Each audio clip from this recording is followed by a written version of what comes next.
It's 7:01. Let's get started with the February 11th, 2025 Planning Commission meeting. First off, can we get a roll call, please, Martha?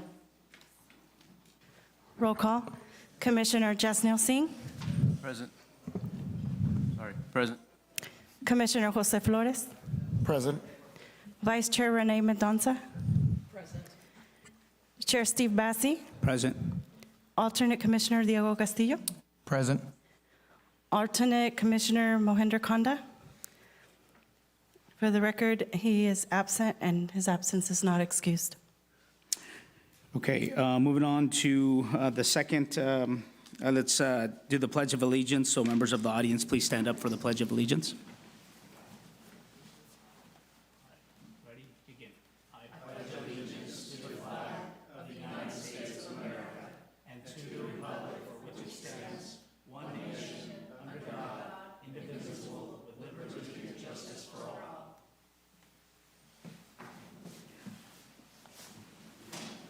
All right, thank you for that. Second item, approval of agenda. Any member, any commissioner that has any objection to the agenda? No?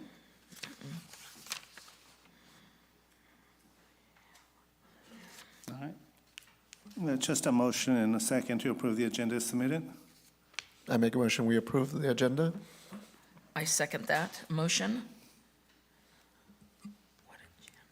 Martha? So it was motion made by Jose and then seconded by Renee. Thank you. Commissioner Jasneel Singh. Yes. Commissioner Jose Flores. Yes. Vice Chair Renee Mendonça. Yes. Chair Steve Bassi. Yes. Alternate Commissioner Diego Castillo. Yes. Motion approved by a vote of 5-0. All right, now moving on to item number 3, public comment. The first 15 minutes of the meeting are reserved for members of the public to address the commission on items that are within the subject matter jurisdiction of the commission. Speakers shall be limited to 5 minutes. Speakers will be asked to identify themselves and state the subject of their comments. If the subject is an item of the agenda, the chairperson has the option of asking the speaker to hold the comment until the item is called. Comments on items listed as a public hearing on the agenda should be held until the hearing is opened. The commission is prohibited by law from taking any action on matters discussed that are not on the agenda, and no adverse conclusion should be drawn if the commission does not respond to public comment at this time. So at the time, it's 7:04. We'll open up the public comment period. Yeah.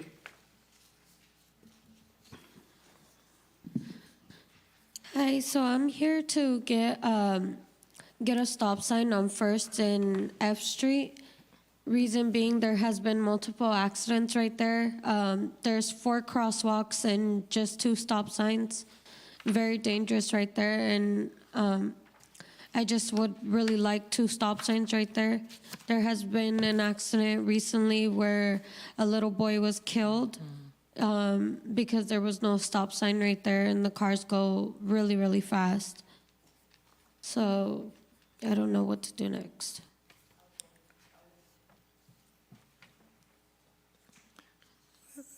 For the record, can you just state your name? No, Okay, my name's Karen Deep Carr.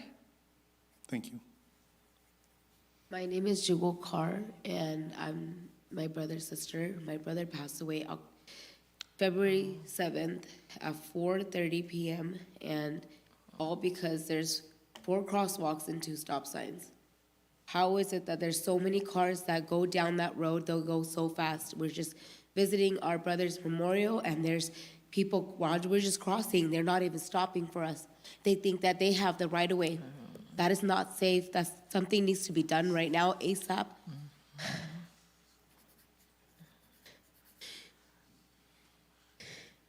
My brother did not deserve to lose his life like this. If there was a stop sign, maybe that could have been prevented. There's a lot of kids. There's a school right there. There's a church right there. Why isn't there a stop sign there? There should be a stop sign there, especially when there's schools right there. There's kids that walk every day. There's kids that ride their bike every day. Everyone walks on that street. My boyfriend lives on that street, First Street and F Street. And if something can be done, that would be great, because that could save someone else's life tomorrow. That would be all. I want to say sorry for your family's loss and condolences to you and the entire family. It's duly noted on our end. You know, we understand the gravity of that, right, of that incident and the impact that it has on the community as a whole. So in terms of like the traffic stuff, we can make the recommendation. Miguel, you can maybe, I don't know, on a internal level on the staff side, if there's something that we can say that there's comments made in terms of the F Street and or the First Street traffic, some type of, I don't know, suggestion on maybe even the police department, maybe some extra sightings there that would maybe help, but some type of recommendation. Yes, we'll work with the police department and the city engineer about that intersection. That's always a tragedy. Please accept my condolences. Yes. My name is Cherokee, and I'm just friends to Karen. We were there at the memorial, and the cars were going very fast past. We went to all the neighbors. One neighbor had had his fence knocked down from people, you know, doing stuff. He said he had seen many accidents. He lives on the corner of First and F. I don't know which way, I guess west. Anyway, he was recommending, he says, I don't understand why they haven't done it sooner. And there's no stop signs between Prusso all the way to 3rd Street, so they can pick up a lot of speed. And what's very scary is there's a school right there where kids are having to cross that street, and we were crossing it, didn't get off the curb, and a car came, you know. And so I'm going, oh my, you know, this is not safe. Right. And I just think of those little kids, you know, they think, you know, and they're talking to their friends and stuff and not maybe paying attention. And I'm really fearful that something will happen to them, especially with the drivers just going so fast. And they don't have to stop, you know. And so I think it's really important. And all the neighbors were in agreement to have a stop sign put there. So anyway, anything that we can do to help get that done, let us know so we can, you know, want to say something else? What can we do to get the process going faster? I was just going to ask the same thing. I think the first, and this is just my opinion, I think the first step would be to kind of, maybe on the staff side, Miguel can let the police department know, and then I would encourage you guys to reach out to the police department as well, and try to make some type of recommendation, and then, We have done that. okay. They said that we had to go.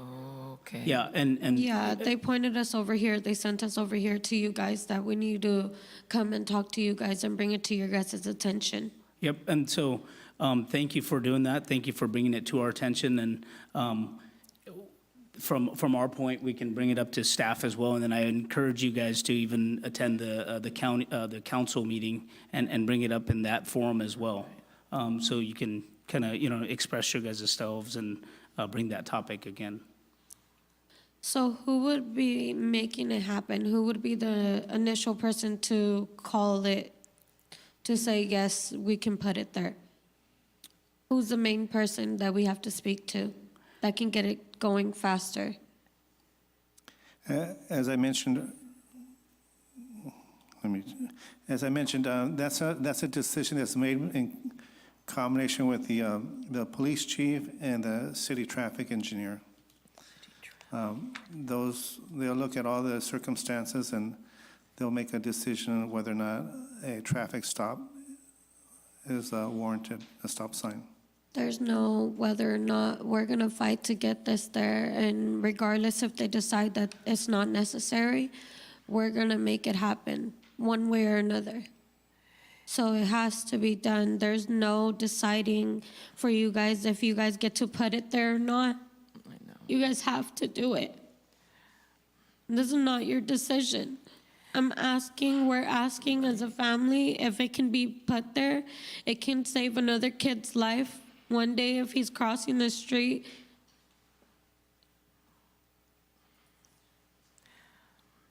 So another kid doesn't lose his life due to not having a stop sign there. So you guys don't have a decision to make. You guys have to do it. There's no yes or no. You guys have to do it.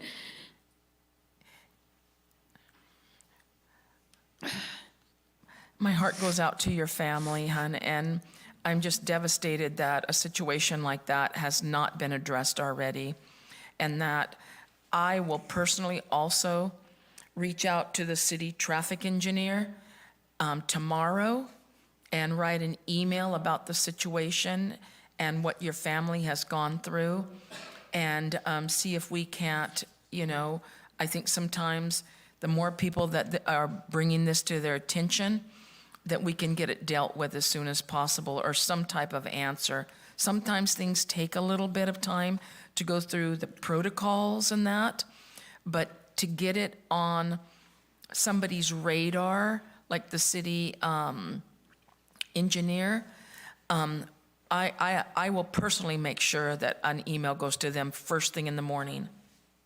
The whole town is willing to participate Right. in protesting for it to happen. Because it's not the first accident that's happened there. It's been multiple incidents where there's been car accidents or someone got hit by a car, or just not in like the same year, but it's happened multiple times within the years. And it's not okay. How many more people need to Yeah. lose their lives before you guys decide that the stop sign needs to be put there?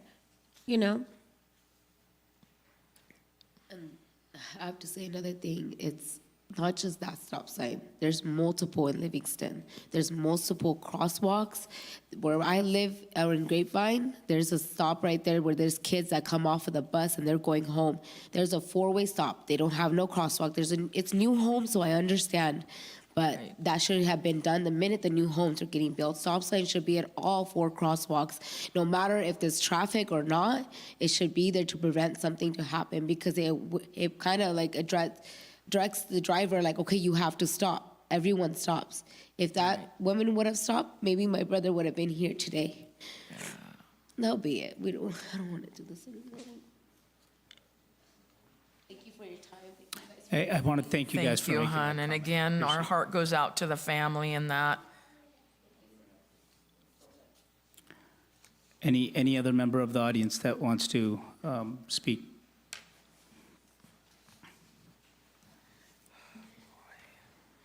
Who is the city traffic Hello, engineer? my name's Dick Templeton. I work with Keller Williams Real Estate.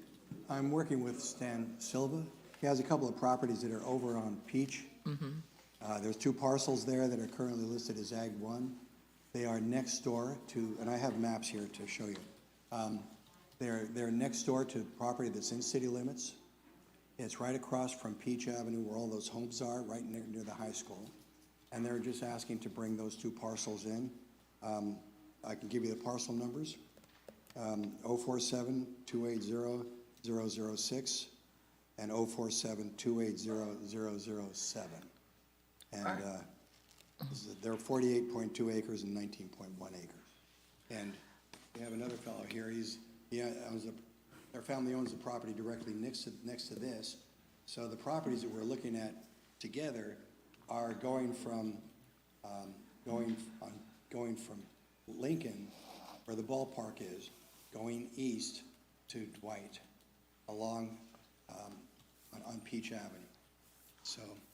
Along the canal there? Can I ask that maybe from the commissioners level, if we can get that in an email form? Or Of course. I think that would kind of help us unless you have multiple copies of that and we can issue. You're just trying to figure out exactly where that property is. I kind of have a feeling, is that where Stan's mother used to live, that property there? Yes. Yeah, okay, These are the properties. This is the city limits. Here's the ballpark. Here's the high school. Right, and this is Dwight. So these are the properties. right, okay, yep. And then here's a letter from, I could leave that, should I leave it here or yours? Yeah. I didn't want to do that. What's the best approach? Miguel, hon, if he wants to leave the Yeah. information with us, He can do that. Yeah. This item will be discussed during the public hearing, so he can do that at that time as well. okay. This is the public comment period, so other things Oh, that are then not what's on the not, oh, agenda. because this is on the agenda. Yes. Okay, Okay. that's totally okay. You're welcome. I think that, That's worse. no, are you bringing up the same type of, comment as? On something that's on the agenda? Okay, I think because it's going to be on the agenda item, we can wait until the agenda item opens up, and then we can discuss it then. Yes. Yes. All right, so that's, oh, go we ahead, have sorry. one Yeah, more go ahead, gentleman. Go ahead. Hello, my name is D'Angelo Vega. I'm the boyfriend of Jugal Court. I live right there on F Street, the house next to the empty lot. I have been living there for 8 years already. And I can personally say I have seen cars go over 60 miles in that area from one stop sign to another. I have seen kids almost got hit a few times. I have seen 4 car crashes in 2024 in 2 months, a 2-month span. My car, well, I had a 2000 Nissan car, which I got hit from the front because a guy was driving from Prusso to Main Street at a high rate speed. And actually, I was in that car 30 minutes before it happened. So if I would have stayed there, I probably wouldn't have been here today. But I have noticed I stay outside every day in my house just to see what type of cars have been passing by fast. And it's mainly the younger kids that have been driving or the new ones that have just got their license.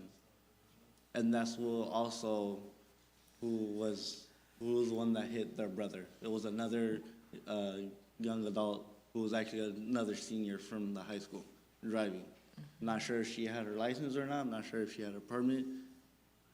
But this is something that you guys should really look into, because I have seen many close calls, many hits, and a lot of stuff that should not be happening on that street, especially due to the fact that there is 2 free schools on that street, a school that leads into the street, and the middle school down the street. And also there is a little field where people play baseball time to time, and that's where we have 2 stop signs, but there's still a good, nice stretch where they do speed often. Yeah, it sounds like because there's no stop signs, The stop signs are far apart enough right, to where they're able they to can pick just up enough accelerate. speed and, Yes. yeah. All right, thank you for your comments. Sorry about you guys' loss. Thank you very much. All right, that's, any other members of the audience that want to make a comment that's not on the agenda? Okay, all right, that's going to close the public comment period at 7:19.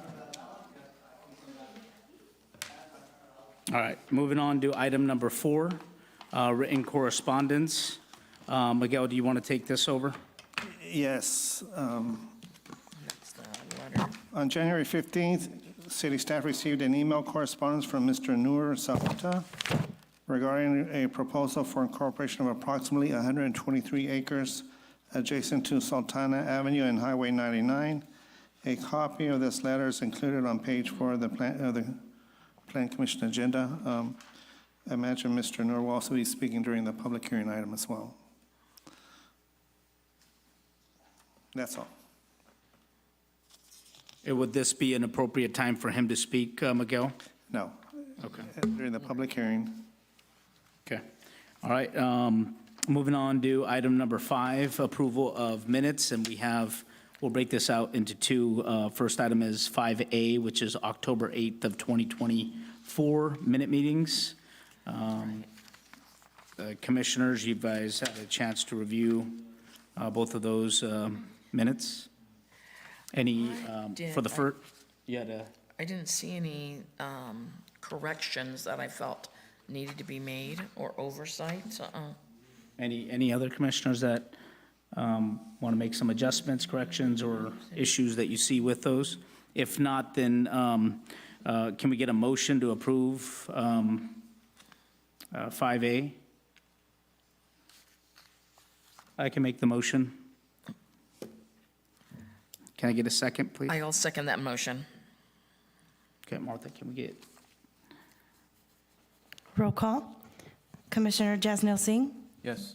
Commissioner Jose Flores, Yes. alternate Commissioner Diego Castillo, Yes. Vice Chair Renee Mendonca. Yes. Chair Steve Bassi. yes. Motion approved by a vote of 5-0.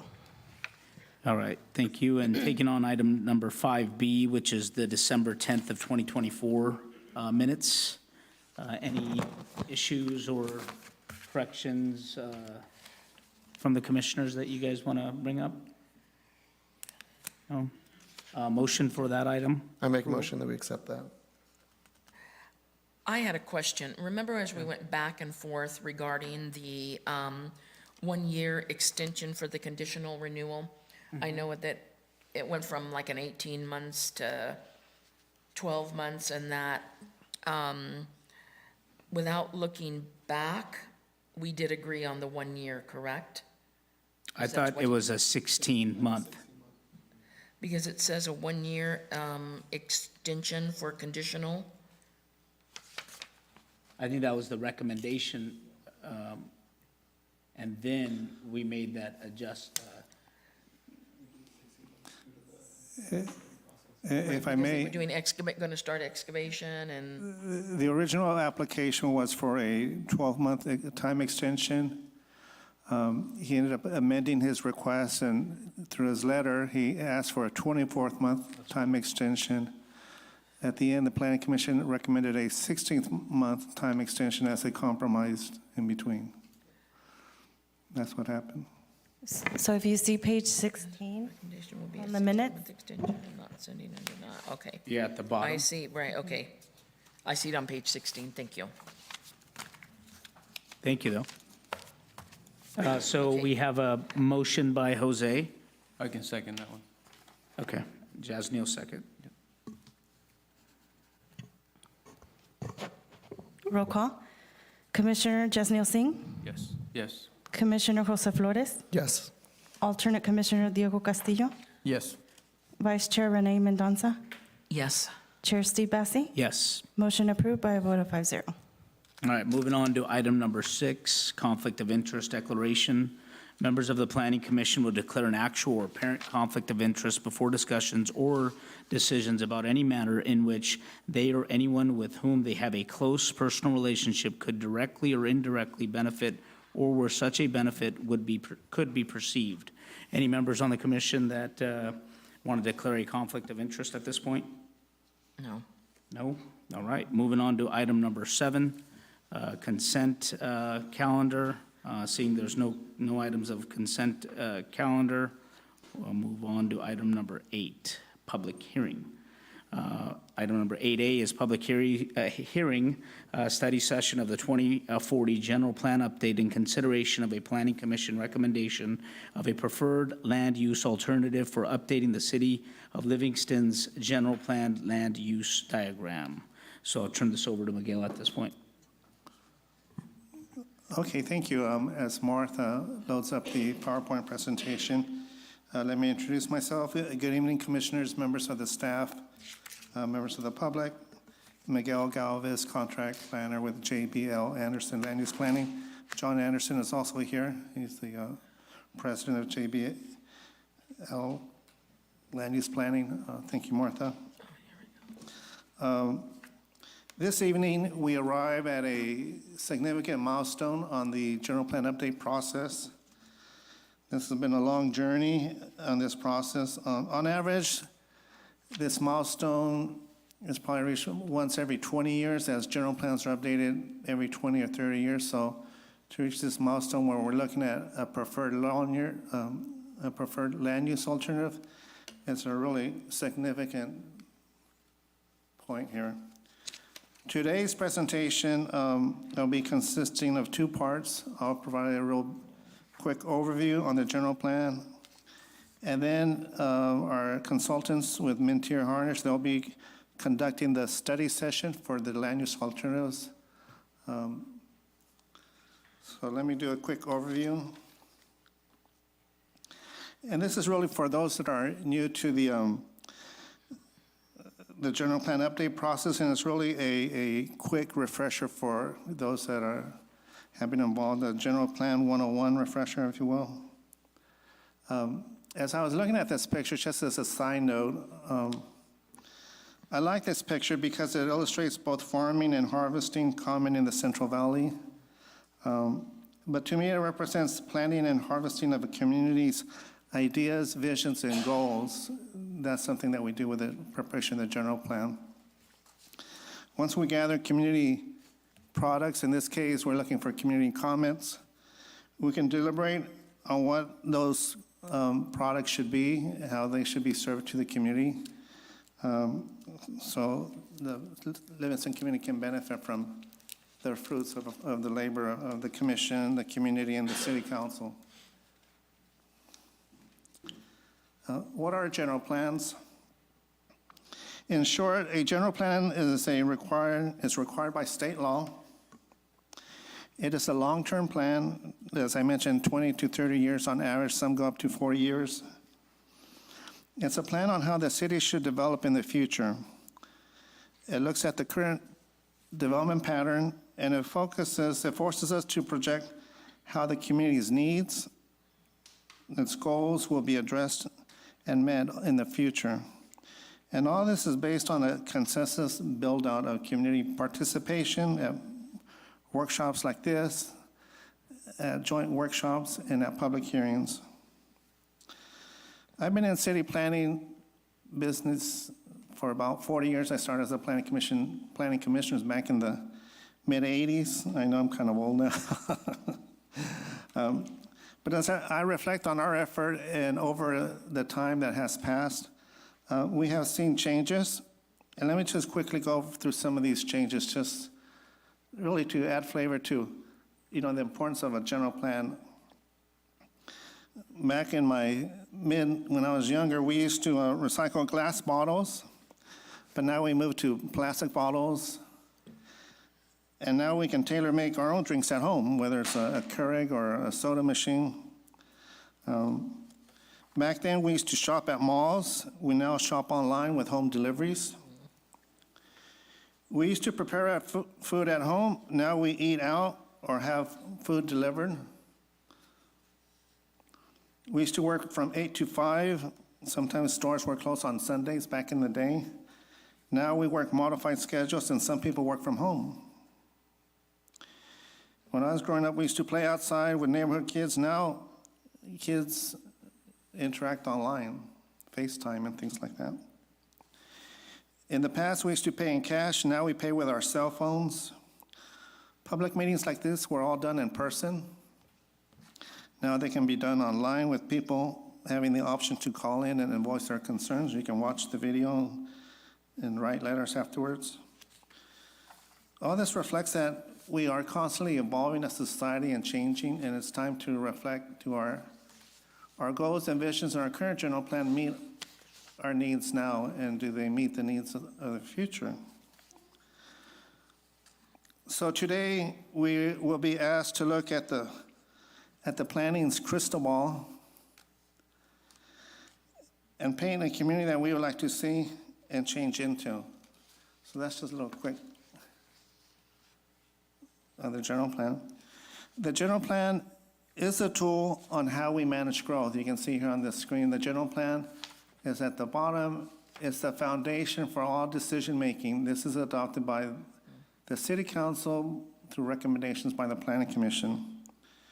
When it comes to land use development, all development, including development regulations, everything that's constructed has to comply with the city's general plan. When we present items to the Planning Commission, City Council, we ask the Planning Commission and City Council to make findings.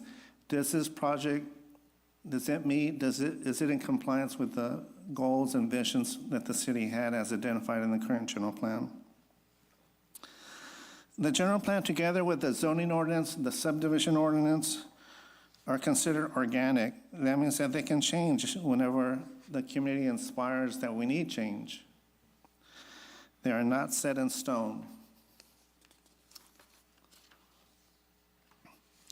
When we look at a general plan,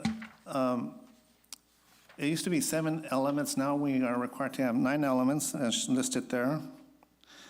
However, the Planning Commission primarily focuses on the land use element, the housing element, and the circulation element. The other elements also play an important role, but the predominant elements are those that I mentioned. I will point out that even though the cities evolve, the state also evolves as new things happen, new crises happen. And so oftentimes the state will adopt legislation, new regulations that affect our general plan, our zoning code, our subdivision ordinance. For example, the fires in Southern California recently, there was a loss of water supply, water service. And I can just imagine that the state's going to come up with new rules about making sure that the cities have enough water to meet water demand pressures, especially during a huge fire like that. As I mentioned, this is organic, so our general plan and even the state's goals change. The update that we have is meant to be innovative, contemporary, and compliant with state planning law, as listed here. But I also wanted to mention that the update process has been inclusive in providing opportunities to our diverse community. We've had community workshops where information has been provided in the predominant languages in our community. And so we'd like to be inclusive. We like to hear different points of views. We all live and share in the community's challenges and constraints, but also we have the opportunity to share our solutions and our goals and our visions. Like in the U.S. Census, everyone counts. Everyone's opinion is valued.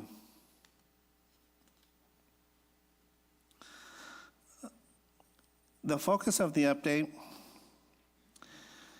the general plan hopes to incorporate the following. One is smart growth principles. Smart growth deals with compact, walkable urban centers to avoid sprawl. It advocates compact, transit-oriented, walkable, bicycle-friendly development. It includes neighborhood schools, complete streets, mixed-use development.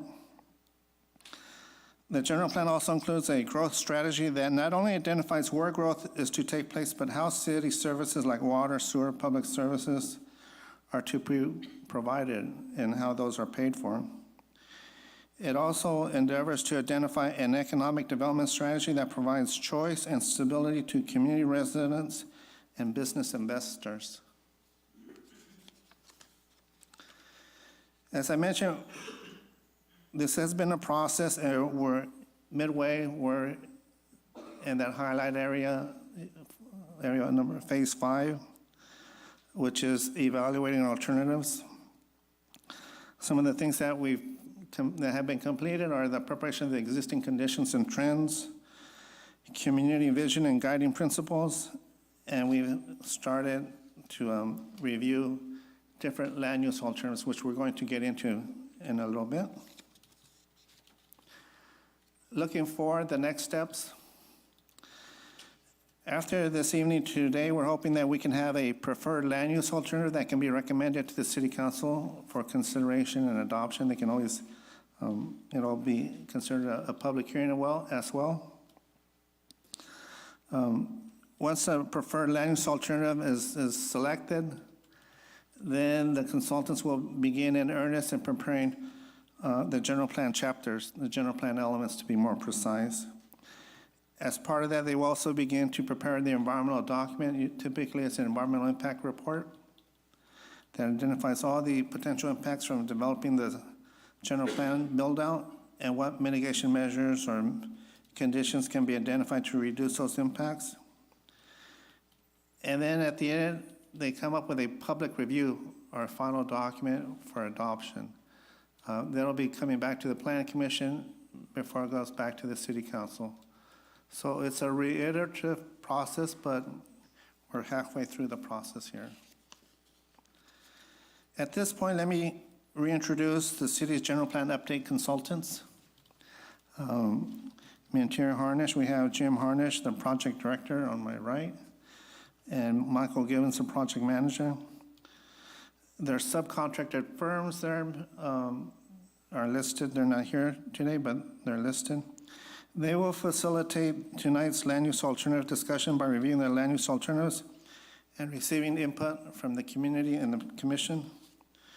Their goal is to help deliver a preferred land use alternative that tries to capture the community's input and direction.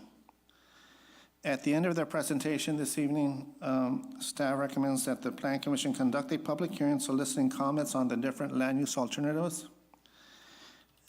Staff also recommends that the Plan Commission identify and recommend one preferred land use alternative. It can be a hybrid or a mix of any of those. So at this point, let me turn it over to the folks at Mantir Harnish.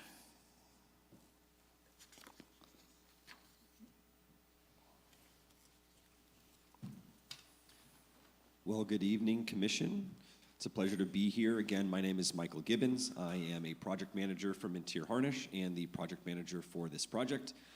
With me this evening is Jim Harnish, the principal and owner of Mantir Harnish, and we are very excited to be a part of this process. As Miguel mentioned, tonight we are going over the alternatives. We are in that current phase, if you remember that slide, of the general plan update, which is about halfway through. And as Miguel mentioned, this is a culmination of all of the efforts that we've been performing to date. So you're probably wondering, what are land use alternatives?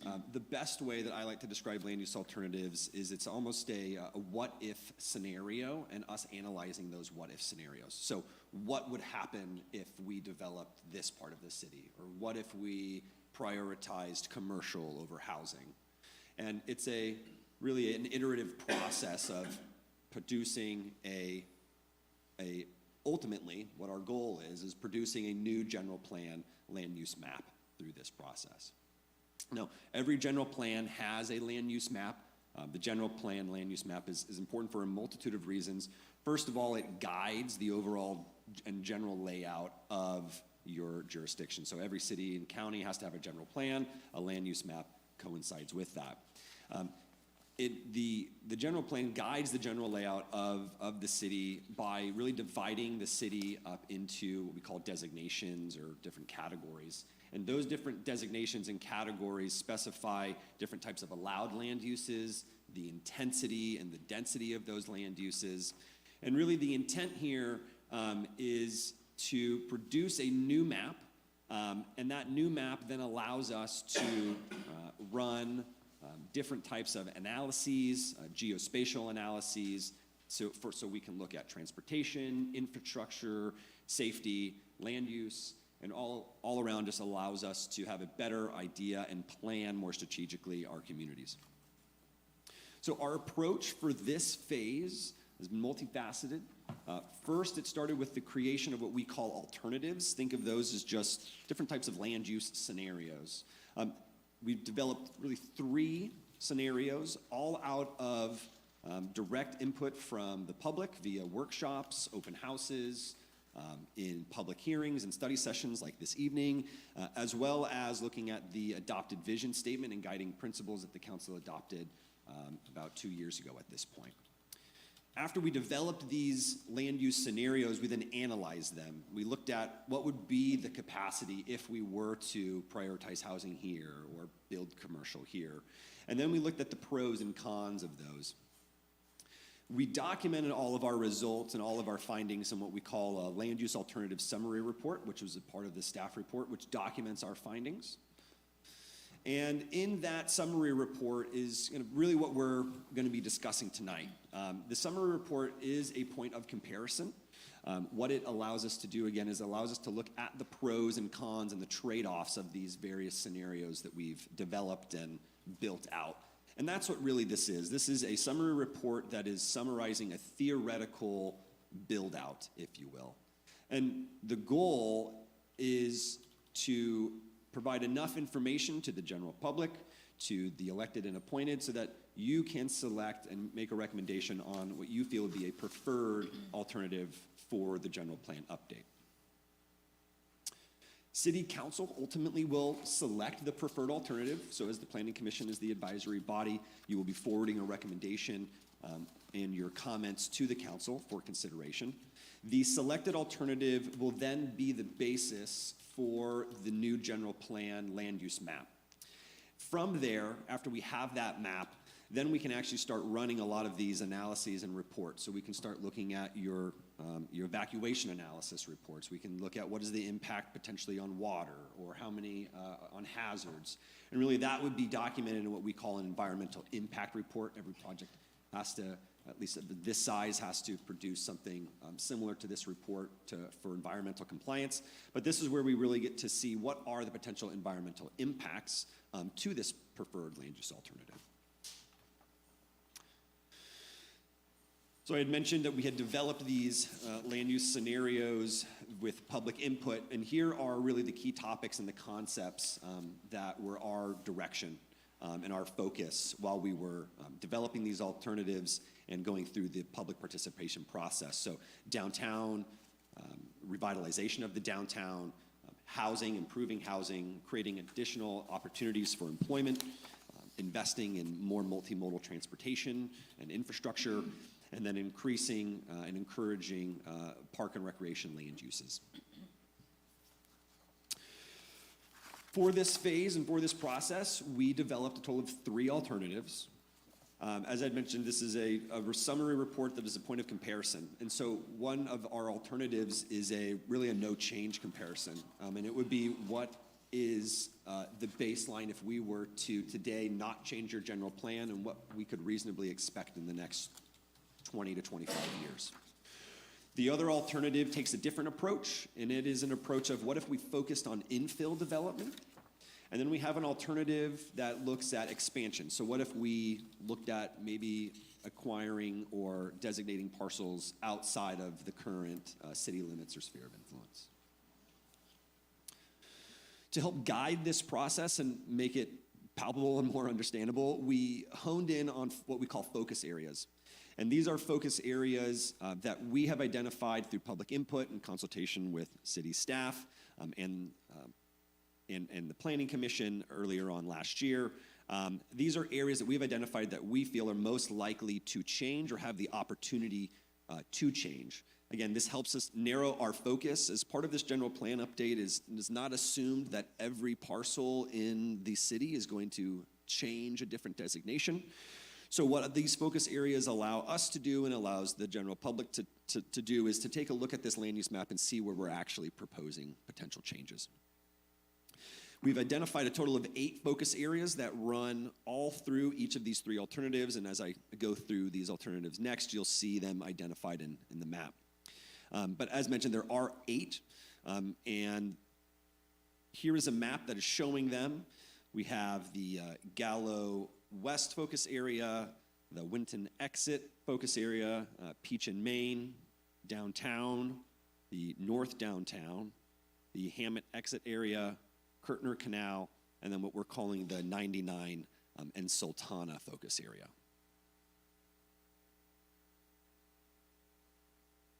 So now I'd like to just walk us through each of these alternatives, each of these scenarios. I'll go through this fairly quickly. We have, in the summary report, it is thoroughly documented, the results of all of these alternatives. But alternative 1, again, this is our baseline. So imagine this is a no change scenario or a no change alternative in which we updated the general plan elements but didn't touch the land use or the general plan map. And really what that does is that represents what the city might look like or what the build out capacity might be. Build out capacity meaning what might jobs be, what are the number of housing units, potential population, if we were to change nothing and move forward until 2040. So we're just projecting. Again, in this alternative, we don't propose any changes to the land use designations in your general plan. We're not modifying the city limits, nor are we proposing any modification of your sphere of influence. And this is really an important alternative for that point of comparison so that we can see what these other alternatives might affect and the different land use strategies that we incorporate in the alternatives, how might those affect the city moving forward. So here is a map of what the no change scenario would look like. And really, this is the existing general plan map. We've modified it slightly here to identify some areas that, some properties that are within your housing element, which was your, I believe it's your 2024 to 2032 housing element. And again, no change. So we can see where our focus areas are. You can see that there's this blue line, that's your sphere of influence. And then there is a, hard to see here, but there is a black dashed line, which would be the city limits. So some of these focus areas are outside, as you may notice, outside of the sphere of influence and city limits. But for our purposes, this was an identified area that the city was interested in seeing what might happen if development were to take place here. Alternative 2 is our, I would say, our first change alternative that we analyzed. And this is an infill-oriented scenario or land use alternative, in which what we do is we focus on the existing vacant and underutilized land within the city. We take advantage of that, and in doing so, we are preserving ag. So in this alternative, we're not proposing any ag conversion or the redesignation of any ag properties surrounding the city, within the city. Within this alternative as well, we are proposing a new mixed-use designation specifically for the downtown. This was something that the Planning Commission had brought up multiple times, as well as the City Council, wanting to see some density and some redevelopment and intensity in the downtown area. And then what we also did is we increased really the capacity or the development intensity allowed for your existing general plan land use designation. So those being your residential or your commercial, industrial. And really the results are this. When we ran this infill alternative, we saw a moderate population growth. There was a fairly substantial growth in multifamily housing, about 94% increase in multifamily housing, about 16% increase in single-family housing, and then a significant increase in the potential jobs that the city could reasonably facilitate within its limits. And here is what that map looks like. One area that I'll point at that I think looks the most different here is the downtown, is where we have that new mixed-use designation where we're proposing.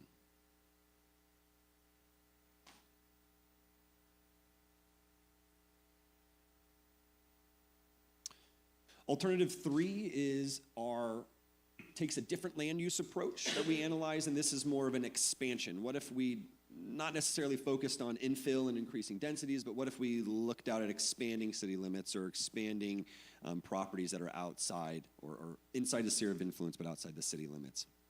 And so in this expansion alternative, what we looked at is potentially what it would look like if we annexed key areas outside on the urban fringe and in the city limits. This alternative does include and does analyze what would happen if we potentially converted some existing ag or open space properties within and outside the city limits. We also took a different approach as opposed to creating a new mixed-use zone for your downtown. Instead, what we did is we just increased the density or the intensity that the downtown could potentially facilitate. Really the difference with this expansion or with this alternative here is that because we are looking at the potential of looking at properties that are outside the city limits, this expansion alternative would require some additional infrastructure just to put services and utilities out to those properties that currently don't have it or aren't provided by the city. And our results, very just briefly, is this alternative facilitated the highest capacity for both population and housing growth. Believe it or not, it's around 175% increase in your existing multifamily housing and 108% increase in your single-family housing. And then again, it had a significant increase in the number of jobs. Both of these scenarios all around have a surplus or an increase in these metrics.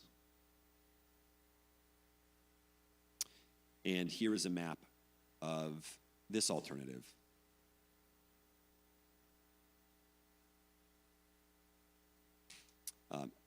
Points that I will, or changes that I will point out here is different from the other alternatives. There is this regional commercial designation that was applied kind of above that 99 and Sultana interchange.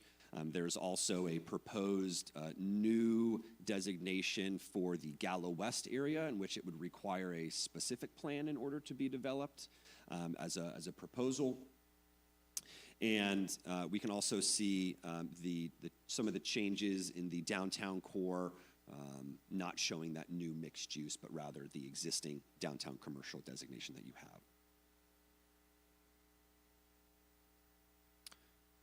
As Miguel mentioned, a really important point of this project is community engagement.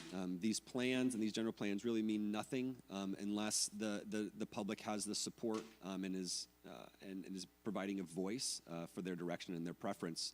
And that's been something that's been ingrained into this project since day one. And so throughout this process, we've held community engagement events. Our most recent community engagement event was last year, in October of last year. We had an open house right in this room. I see some familiar faces who attended that open house, so good to see you all. And we had a total of about 30 attendees. We presented really the findings in a very similar presentation that I gave you this evening, an overview of these alternatives. What that allowed us to do, though, was to really solicit feedback directly from the community. And in your staff report, we have a summary of the feedback that we received, both at the actual open house itself and post open house. We had a survey open. We were collecting feedback for, actually, I think it almost was a month and a half that we were soliciting active feedback on the project. And our main takeaways from this open house were this. Overall, there is a support for growth. There is this mindset from what we heard is we need change, is one quote that I heard. Overall, when we looked at the results, there was a general preference from forms that we received and just general conversations. That alternative 2 seemed generally the preference of the public. It seemed like it allowed for growth, but not beyond what people felt was reasonable, at least kind of what was articulated to me. There was also a lot of support for this new mixed-use designation. However, what we heard from the community was, why stop at the downtown? There are other places in this community that could also benefit from a more flexible, more intense designation that allowed both residential and commercial besides just the downtown core. There was also a call for increased pedestrian and bicycle infrastructure. I spoke to a group that had some fairly innovative ideas on public infrastructure and wanting to see improvements for public transit. And there was also a call to balance growth with the preservation of our resources. You know, we had mentioned water. We had fires is a real concern in communities these days. And so balancing our desire for, yes, population growth, a better economy, housing, also understanding that that might come with some repercussions on areas that we're developing or various hazards that might come with growth. So that was a very quick overview. Tonight is really supposed to be a study session, so to ask us questions, and then that will really transition into a public hearing in which we will solicit a recommendation from the Planning Commission.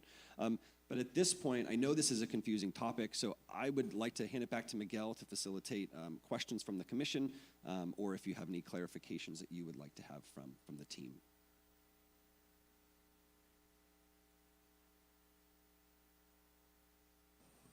Yeah, if the commission has any questions of staff, that would be the appropriate time to do that. And then after that, we can open up the public hearing, study session.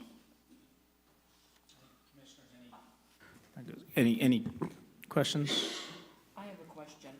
As I look at the alternative 3, the expansion, this, for the Gallo West, this potential specific plan, what exactly does that mean? A specific plan is it's another level of review. A specific plan is I'm thinking about a different term to make it easy to understand.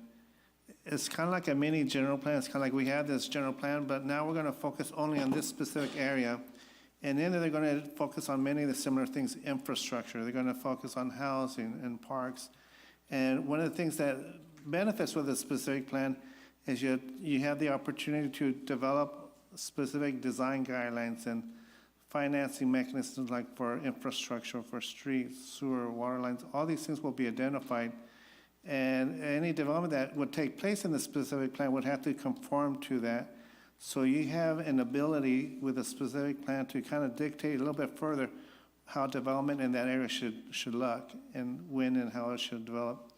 Otherwise, if you have an area that has multiple property owners, they develop at different times, and it's very disjointed. With a specific plan, you're able to coordinate all that development, and everyone kind of agrees to develop in accordance with that specific plan.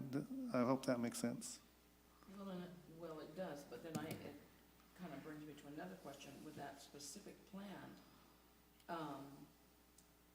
is that something that, it looks like we're gonna look at things individually and the projects but is it something to where, I just don't understand, are they gonna be subject to different rules in that than, a set zoned area where it's only gonna be single family dwellings or multifamily or commercial or that?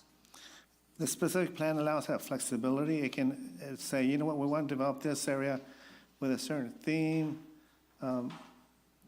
So it does allow more certainty of how that area will develop. But it serves multiple purposes. One of the good things about a specific plan is you're able to do some comprehensive infrastructure planning, for example. Like everyone agrees this is how we're going to provide water out here. Here's where the storm drain basin is. Otherwise, you get piecemeal developments like, we don't know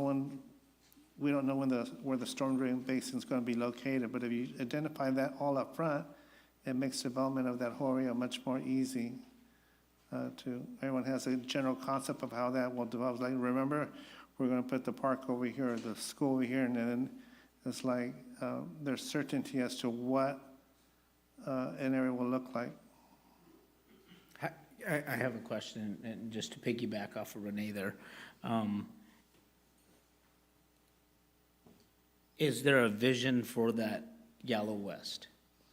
And how did we come up with the conclusion of a specific or potential specific plan for that? Was there a vision that attaches to designating that? Yes and no. It's a staff recommendation. Staff said, you know what, when this area develops, because right now it's in farming, it gives us an opportunity really we don't have a specific vision in mind that says, this needs to be developed like all with single-family homes. It's kind of, let's give the city an opportunity to decide how this area should develop. And one way to do that is a specific plan. There's no specific, it's all going to be business, or it's all going to be commercial. It might be a mix, but it gives us another planning tool on how that area can be developed. So we do not have a specific vision in mind, other than saying this is a good tool to use to facilitate development out there. So, sorry, follow up again. Why don't we use that designation on all then if we have more control? That's a great question. Usually what happens is in other parts of town, you have multiple property owners and not everyone agrees. It's like, oh, you know what? And then when you have one common property owner, when you start with one ownership, you can kind of mandate that all the properties with that ownership have to follow. When you have other areas around town that are comprised of different ownership, it'll be hard to solidify what that specific plan area how it will be developed or what land uses will be there. Someone said, well, I want a shopping center on my property. Well, you're going to get a park site, and you get into disagreements there. But it's possible. The other thing too is, I'll just mention, is that in other cities, when you have a diverse area, then the city takes the lead and develops a specific plan, and everyone that wants to develop has to kind of participate in funding when they develop. But when you have like the Gallo property, when you have a specific plan that's one ownership, then that gives the opportunity for the property owner to kind of say, hey, I have full control of this property, this is how I would like to develop, and so it gives them an opportunity to kind of share what their vision is in developing that area. Another question that I have, when we look at the sphere of influence of a community, a city, whatever, how do we take into consideration what direction we're looking at this sphere of influence? Why is one side of the city heavily weighed versus the other side of the city, or the north side versus the south side, east side versus the west side? How do we come up with those determinations, and why did we, it looks like pretty familiar with all the alternatives. They look about the same. I would say the boundary points kind of meet the same, kind of the same realm. But why and how did we come to that conclusion? That's a really great question, and really that's kind of like our bread and butter of what we deal with in the planning department. Some of the things that govern how we develop are really constraints and limitations. For example, areas outside the city limits might have property under a Williams-Snack contract, meaning the people have agreed to lower tax base because they agreed to farm it. And so they say, you know what, city, you guys just stay over there because we're going to keep farming in our community. We don't want to be part of your sphere of influence, so leave us out. And so they enjoy a tax benefit being under a Williams-Snack contract, for example. Another consideration might be where the city's current infrastructure is, where our water lines, our sewer lines are. We may not be able to grow in a certain part because we don't have a lot of infrastructure that's near that area. We might have it, for example, we might have a 12-inch sewer line or an 8-inch water main, but to serve an area further east, that needs to be replaced, enlarged, or installed new. And so we kind of look at, you know, our low-hanging fruit, if you will. What properties are the easiest ones to develop based on cost to provide services out there? And then you got natural barriers like a river, the freeway, major streets, things of that nature. So, you know, now's the time to think, you know, do we want to look at amending our sphere of influence? In the city, you have the general plan boundary, which is all the area that we're looking at. And then within that smaller area is oftentimes what we call the ultimate build-out, or the sphere of influence. That means that there's properties that we're going to eventually grow there, but they're outside of the city limits right now. And then you got the city limits, so it's urban area, general plan, sphere of influence, and then city limits.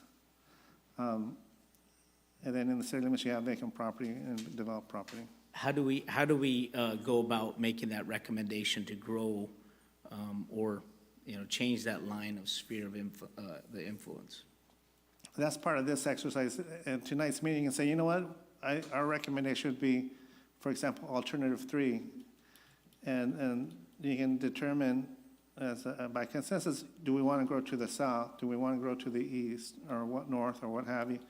And as a commission, you can make that recommendation this evening. Like, you know what, we like alternative 3, and we should grow to, like, for example, the Sultana area, that focus area, or grow to the south. I mean, there's different opportunities, and that's the direction you give us as staff. And then as staff, we're going to see what that looks like in terms of a build-out and what type of potential environmental impacts might be generated. And then we come back to the planning commission and say, you know, here are the conditions of approval to make this plan a reality. I don't know if Michael or Jim or John have anything they want to add, or. Excuse me. Regarding the issue of the sphere of influence, the city can request a change, but the local agency formation commission is in charge of that, and so the city would have to make a case that there's, in general, not enough land within the existing sphere to accommodate the projected growth for the city. So I think that would be a challenge here to change that, but it doesn't mean that the city can't ask for it.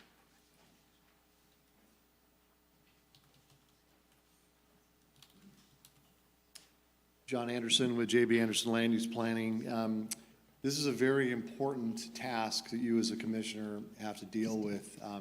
not very often does a planning commission get the opportunity to go through a comprehensive general plan update like this. So it's very important that you take your time and you understand what's going on.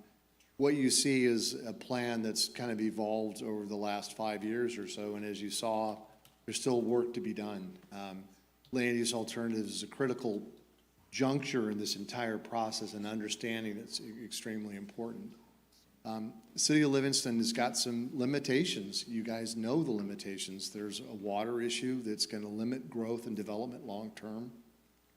Unfortunately, when Caltrans decided to do a bypass of the city and eliminate the last stop on Highway 99, they not only did they divide the city in the downtown area north and south, but the road crossings or the highway crossings that they ultimately built have a finite capacity. So there's issues associated with that that will be dealt with as part of the environmental review and evaluations that are alternatives that are presented. So you got to keep that also in the back of your mind. You also got to understand that the last time the city went through this comprehensive effort, they spent a lot of money. They went through the process to determine what their growth should be. It was fairly aggressive.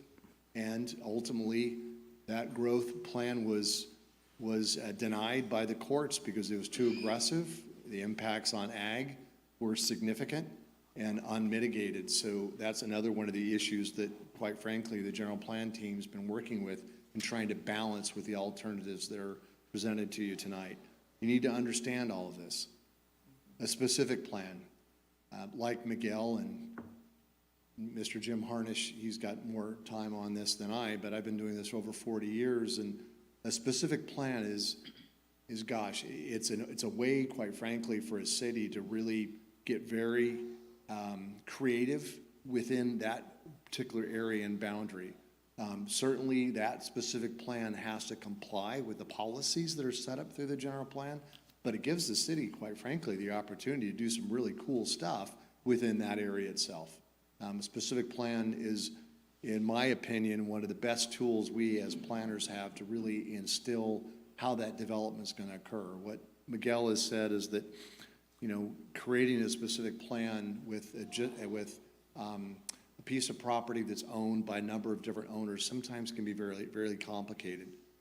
In Gallo's case, it's owned by a single owner, so it's a little bit easier to say, hey, we want to do a specific plan in this area. But it's not uncommon for cities to say, look, we're not sure exactly what the land use patterns are going to be in these areas, so we want to say, hey, we're going to require a specific plan here, and here's some general criteria that we're looking for, and then when the development communities, developer or development applicant come forward, they'll refine what it is that they want to do within that area, get you the opportunity to, you know, plan out where the schools are going to be, and the parks, and the circulation system, and all the types of things that you need as part of the development. Part of this process also is an opportunity for the public to say, hey, look, I think I want a different type of land use designation on my property, or I want to add property that wasn't part of these alternatives that are being considered. All of that will be part of this discussion, part of this workshop that you guys are going to be conducting tonight. So, yeah, so I wanted to add a little bit more, not to take the thunder away from staff and or from the Mintier Harness team, but it's a big effort, and I'm glad you guys are here. And this is something that the city needs to do. All cities need to go through it. You know, it's a 20 or 30-year plan. I can tell you there's a lot of cities in the state of California that have done one, but maybe back in the early 70s or 80s, and haven't gone through the effort to update them because they're very costly and very time-consuming.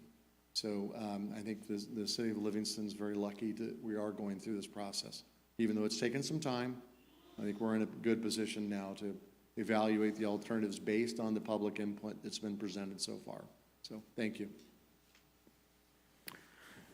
With that one comment about the courts held up, I remember some crazy number of like 90,000 population that we're gonna get at.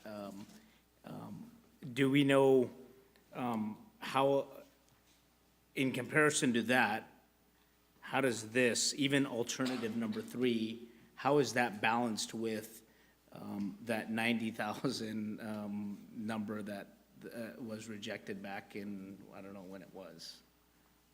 When you look at how much the sphere of influence and the potential annexation that's gonna be needed for a potential alternative 3, how does that look out like for the, I know if we look at the numbers, alternative 3 is saying that's only a 30,000 population, right? So that is, I guess I'm answering my own question here. But when we gave that, or that initial 90,000 population, did it look like, did the lines look similar to alternative 3, or was it way out of whack? Can someone maybe answer that question? That's another great question. I wish I had the 2006 general plan so we can compare. I can tell you that it was substantially larger. I think the population estimate was over 100,000. And many of the farmers said, wait, that's too much, too fast. We can certainly come back and for comparison purposes, show you what that looks like. Again, that was a plan that was adopted by the Planning Commission, City Council, but at the end, it was overturned in the courts and it became invalid. Yeah. And in this plan, either the 3 or the 2, is there any like diversity in the housing element? Like, is there, like a community that can be developed, like maybe half-acre community like that, not the high density, but the low density type? Is there a diversity that we as the commissioners can envision for the future for our community, and that's balanced with the mixed use and the commercial and all that stuff? So, like a vibrant community do we have that set in place? And I see some of the numbers, but I just want to, I don't know if it's just faded on the, on mine, but I just want to kind of grasp which ones would be the low density, high density, and the single versus the specifically single use. Michael, do you want to take a stab at that? Yeah, I do agree. It is kind of difficult to see. So I'll do this. Typically, our residential designations are going to be yellows and oranges. Okay. So when we look, and typically the lower the density, or when we think of single-family homes, lower the density, typically lighter the color. So you can kind of see that illustrated to the south and between those, where the kind of south of Peach and Main, you can see that. I believe that's low-density residential. Then if you kind of go in that same area, still Peach and Main, you can see that there's this bright orange, and that's going to be that high density. And so what we have done, and what your general plan already has, is it does have a variation on densities, on residential densities. So we have this low density, this medium, this high. Within those designations, it allows different types of, and encourages different types of housing. So in your high density, we would want apartment complexes or smaller lot development. Medium, we may be looking at duplexes or triplexes. And then your low density, we're looking at your traditional single-family homes on your traditional single-family lots. Would the acre lot type situation that Steve is bringing up, would that come under like an estate residential? So what we would have to do there is we would have to take a look at what zones are implementing your designations. Because we have your general plan, and then your zones implement that. The general plan is as it's kind of in the name, it's general, so it's just provide that general guidance. The zoning is really what's going to get into the specificities of lot size, lot coverage, lot width, and all of what makes up an individual lot would be handled through the zoning. Now, zoning might change through this general plan. Oftentimes, if we're doing a general plan map update, your zoning will have to change just for consistency purposes. But that level of specificity wouldn't necessarily be dictated in the general plan. But acre-sized lots, yeah, that sounds, those are fairly large, so that would probably fall into a larger a state residential type of Or designation. even like the half acre or, some type of diversity in ownership of what folks want, right? Because as a community member, I've heard those conversations like, hey, we're capped out on what we have in our communities, right?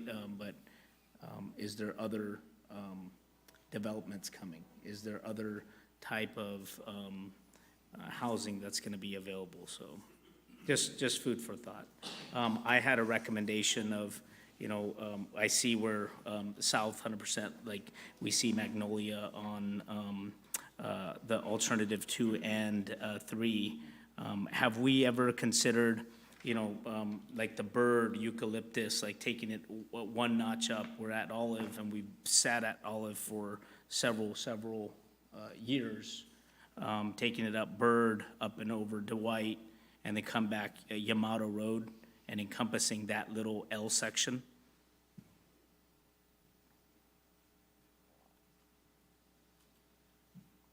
From Minter Harnish's perspective, that was not an area that we analyzed or were directed to analyze. But it's something that can certainly be included as a recommendation or area if the commission would like. Let me just add 2 more comments on density. One comment is these orange areas that are identified. Right now, that's like R3 zoning where you can develop maybe 16 to 29 units per acre. For the most part, most of these apartment complex sites, they're being developed at maybe like 16 to 18 units an acre. The general plan is looking at developing some of these multifamily R3 zone sites at a higher density, at least 20 units per acre. And that's important because that allows the city to meet its regional housing needs allocation for our housing element compliance. When you develop more units per acre, then generally speaking, those are more affordable to working families. The other item I want to point out is in the downtown area where we're envisioning mixed-use development. That's something that provides an opportunity to have housing on top of commercial, and you can go up to 2, 3 stories on some of these, or it can be a vacant lot. Most of the vacant properties in the downtown area are small, but it doesn't mean that you cannot build on top of them. And so having mixed-use development, you're kind of establishing that mixed-use smart growth where, you rely more on transit, bus. The other thing is, we have the ACE train that's planned at station. So if you have more services like commercial and other services down in the ground floor, then you have opportunity for apartments on the second floor. So there's opportunities for mixed-use development that consists like that commercial and higher density on top. Yeah, no, I agree with you. I think having that perspective and another layer for folks that, wish to have, and you're right, like the ACE train, that's, in my opinion, that target folks that come from the northern area, right? The counties up north where homes are cheaper come down here and, take the ACE train back up. I think that's 100% what we're targeting. I would just like to see some of the other housing elements as well. But obviously that's encompassed in that. I don't know if the commissioners want to add in some of that little piece up there, like that bird up to Eucalyptus down towards Dwight, or what your guys' thought process is, just for some additional, and obviously we know that, this is just a vision, right? We plant the vision and, hopefully down the road it gets executed and slowly developers start coming in and they start grasping the idea or capturing our vision and executing it. So it's just my food for thought, so. Well, I kind of can see that as well. I do see that, know that some of that area there, it's not marked in any color right now because some of it is farming in that. But I do know that some of that area there has been farmed by some farmers that will probably in the next so many years, in this 20 to 30-year period we're looking at, will no longer be farming, and nor will their families. And when there's an option to be able to put homes there or that, that I could see incorporating a little bit more onto Bird and that area for some type of residential. I think, I'm just gonna throw this out there, I think that the alternative 3 is pretty aggressive, especially when it comes to residential, and we're wiping out some ag land there.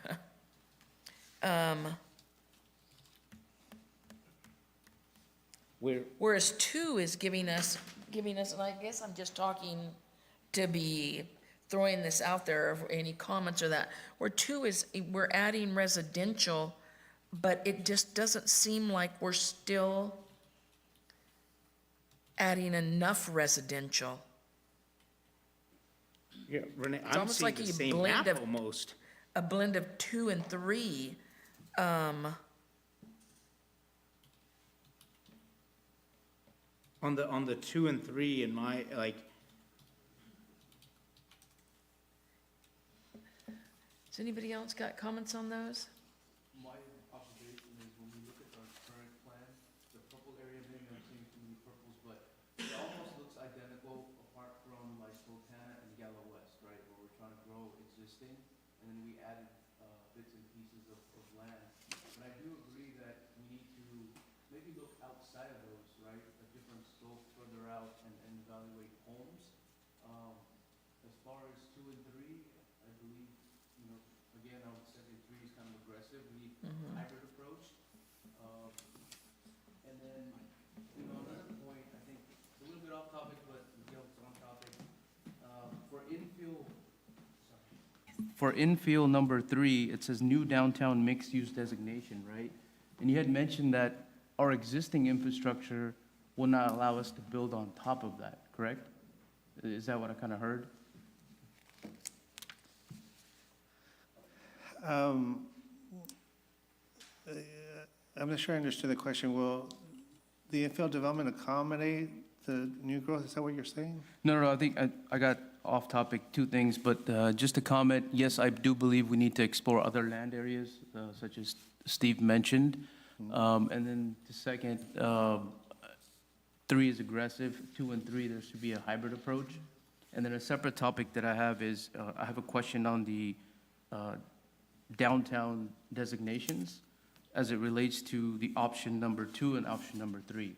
So if I can, you want me to start on that? Yeah, I'm Okay, sorry. so infield, there's a bullet point, number 3, it says new downtown mixed-use designation, right?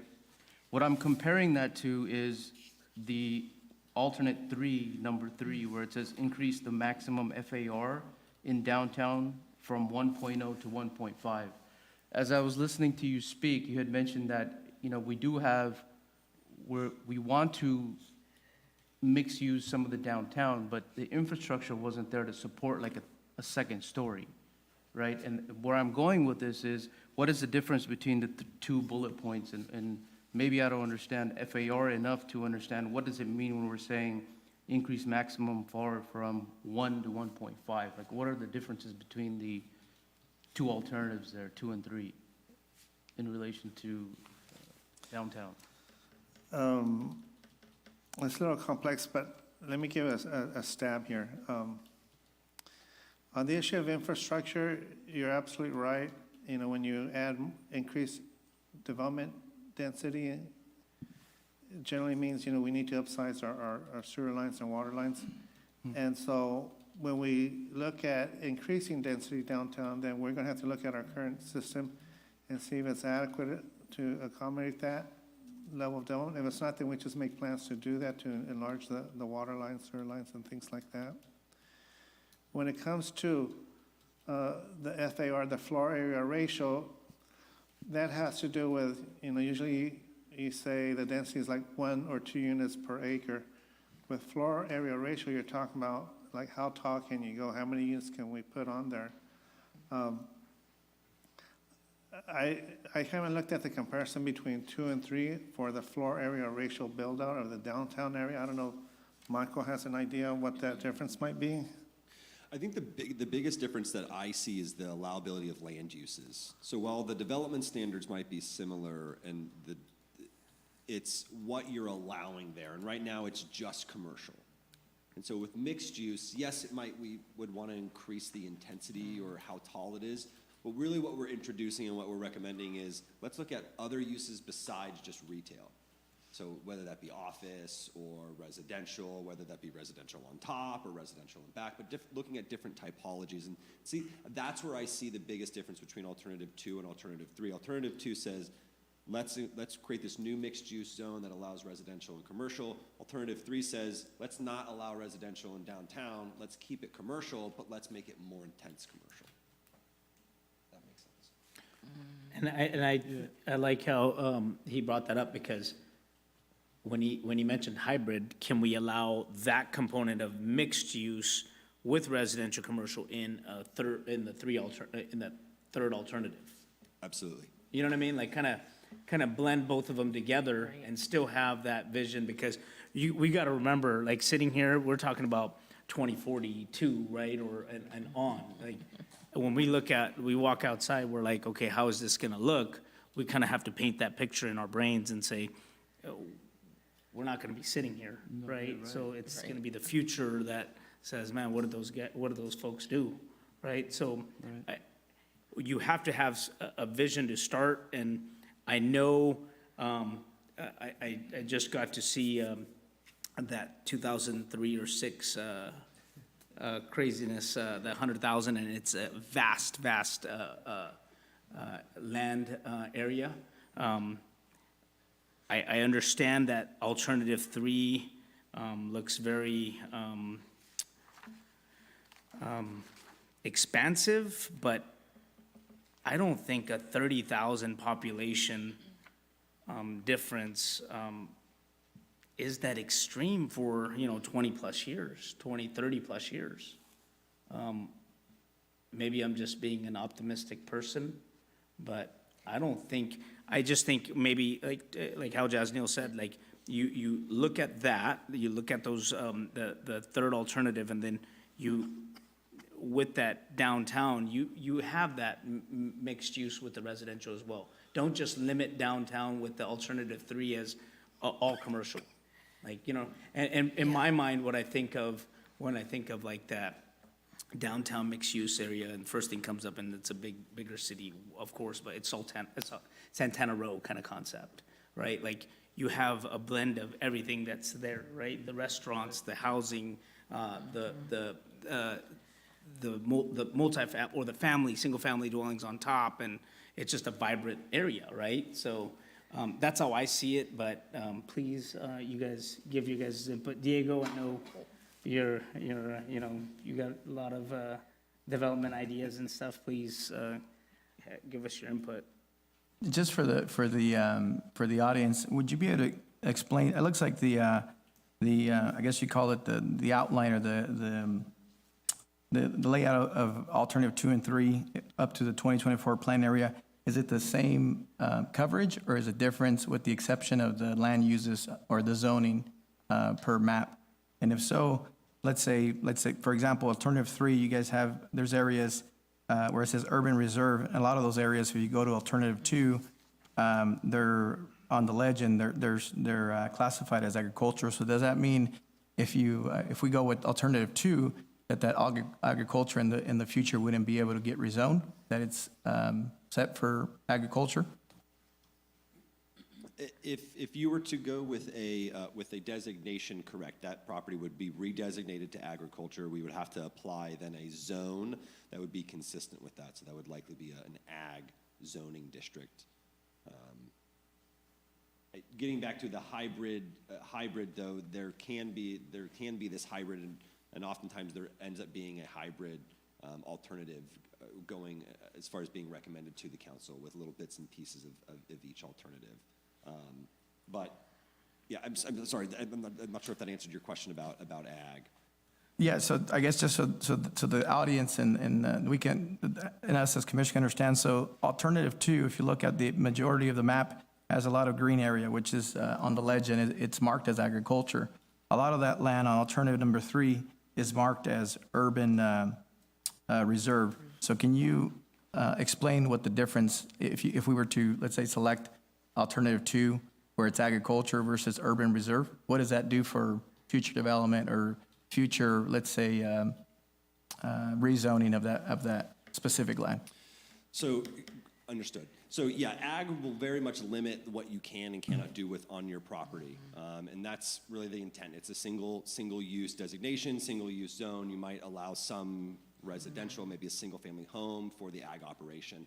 When we look at the commercial and the reserve, what we're saying is we're opening potentially up the door for other uses beside agriculture. So we are to assume that there's flexibility in the types of land uses. The zones that you would apply could vary and be more flexible if you wanted to allow beyond just ag. Now, if there are existing uses on the ground today, those can remain in perpetuity. This plan does not require property owners to have to tear down their home or stop their ag operation. But it does at least give them the opportunity to do something different if their land, if they so choose. Okay. So the difference between, let's say, designating that the green plots on item 2 to agriculture versus urban reserve would be that in the future they're being classified or zoned as urban reserve. It gives a flexibility for in the future rezoning or giving a different purpose to the land versus if it's agriculture, you're locked in pretty much at agriculture. Is that correct? Unless that property were to change designations again, correct. Okay. Michael, I think so. would you think that the other distinguishing difference is that the level of environmental review would also be affected? So if you have an urban reserve versus designated agriculture, then it'll have a different build-out assumptions, different impacts, and so the scope of the environmental assessment will change based on what the land use designations are within the general plan area. Would you agree with that, or? I would agree with that. So the environmental review would be different for each of those. So in agriculture, it'd probably be more intense, correct, versus an urban reserve? More requirements versus an urban reserve? In my opinion, I think it would be less intense because you have farming practices, you won't have as much traffic that's generated or water, city water that's used. Versus urban reserve is more than ag uses.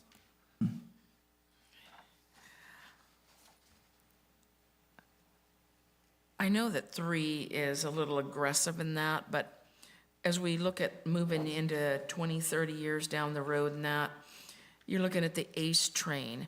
You're looking at the devastation from the Palisade, the Eaton fires, where people are migrating out of those areas because they don't want to rebuild on those mountainsides and be in those situations. And I think if we don't do something aggressive, and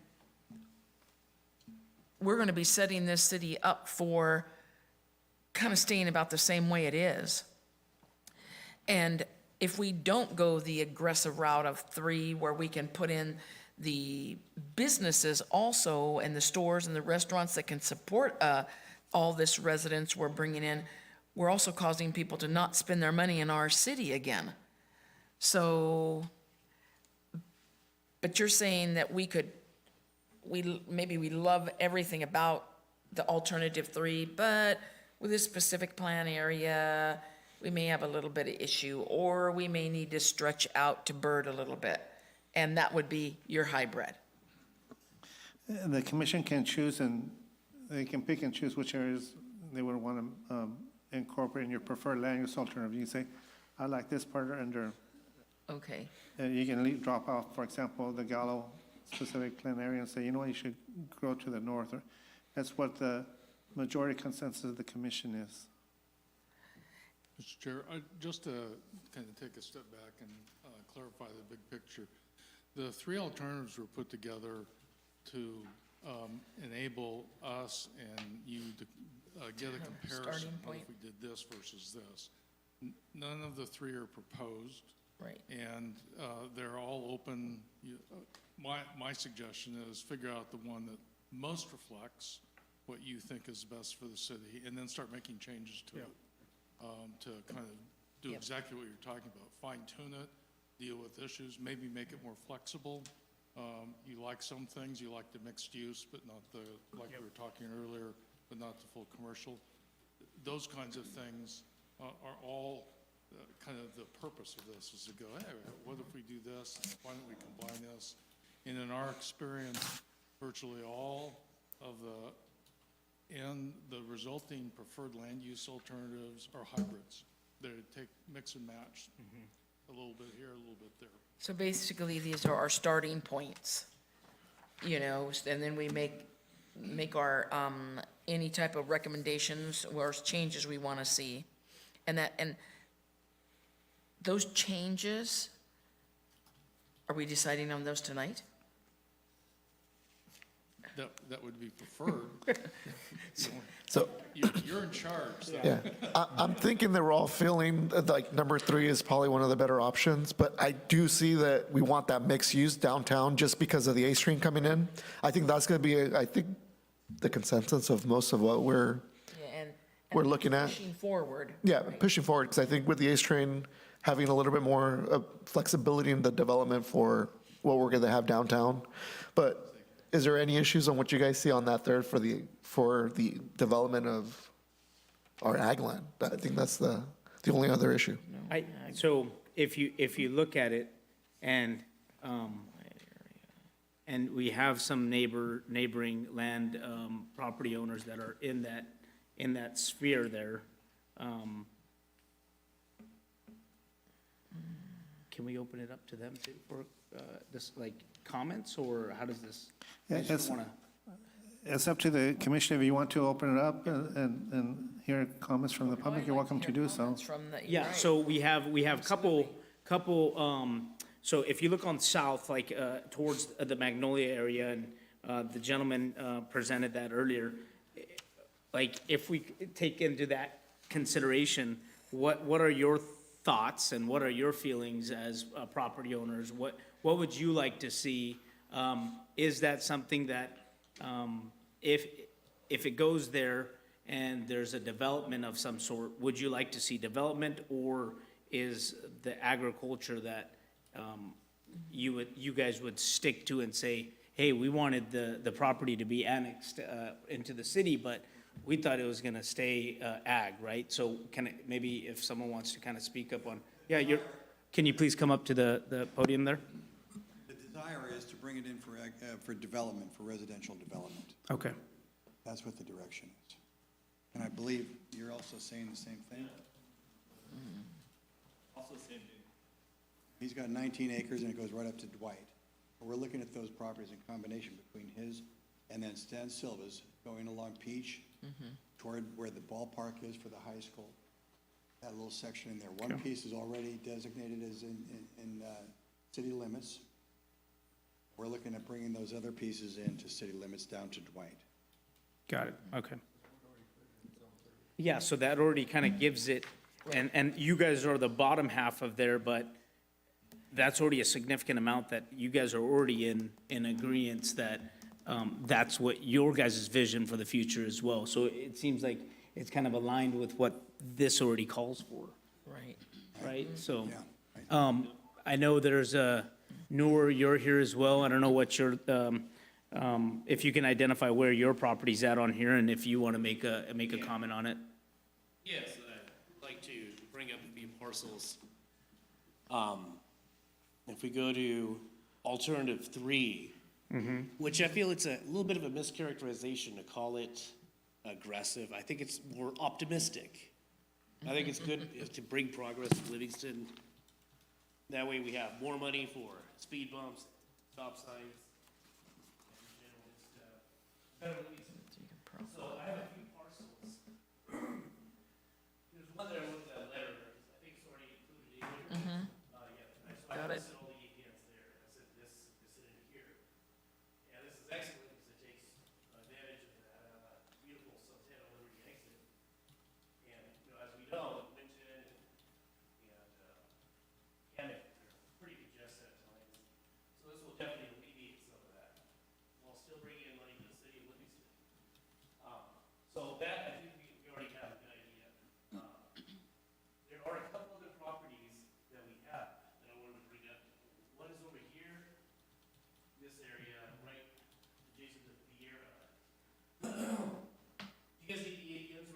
No, you're fine. Nope. So if we wanted to make that residential, maybe half acre like Steve was talking about, something like that, we don't have to have city water, we can do well and septic. We're okay with that, but city would be great too. Yeah. Oh, you guys can't hear me? All right, is that better? So I have a sore throat too. So, all right, so over here, that's about 40 acres. Another property that, that I'd like to bring in and incorporate into any of the plans would be adjacent to Gallo West, just to the south of it, 67 acres. I believe it's directly, yeah, it should touch it right there. And it goes to about the canal there, out, 67 acres. I'm not sure what the vision is for Gallo, what they want to do there. I'm not sure I understand what specific or plan designation means, but we'd work with anything that would complement them or work with them for that. So I definitely want to see that in part of the part of the city limits. And one more property. I think Steve was also talking about expanding to the north. There's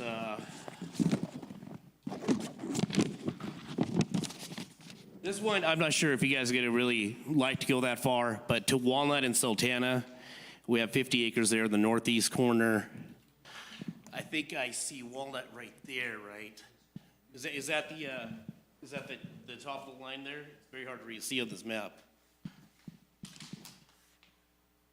Is that Walnut? That, the top of that's Olive. Oh, that goes to Olive, okay. Yeah. All right, that works with what I'm bringing up then. On Walnut here, 50 acres that we have, we'd love to do residential there, if possible. But yeah, I think those are the parcels I wanted to bring up, and definitely have those incorporated into any plan. We're very eager to. So in a part of this analysis, basically, or the study that was conducted, are you like for the movement of like the housing and the commercial, or is ag? Definitely, I think we should have progress for building more houses for Californians. We shouldn't be left behind. In the past, living in the past where we haven't had very much progress at all, I think we shouldn't be afraid of a number that says 175% increase. Just because it says 175%, it's not going to happen overnight. Yeah. It's going to only happen if there's a demand for it, then we can supply it. Yeah. So that's all I have to say about that. Okay. But I like alternative 3 for sure. Got it. Thank you for your comments. I just wanted to kind of bring up, like, again, it looks like it's aggressive, but 30,000 folks population-wise, I don't think that's something that is unreasonably out of our context. And also, it allows us to have some cushion room, and we're not in the dire situation that we are now, where we're tapped out, to continue to go towards, finding, annexation to continue to develop. So in the future, hopefully when the next general plan update after this one happens, there's still some area to work with, and we're at the very brink of the county, right, at the county lines. So that's what I think. I would like to see a little bit of that added bird. Yeah, on 3, the bird up over to Eucalyptus down to Dwight. Maybe as the low density, additional low density. And then also, as Jasneel said, keep, I don't know if I misquote you, keep downtown not only commercial, but a mixed use of a residential and commercial.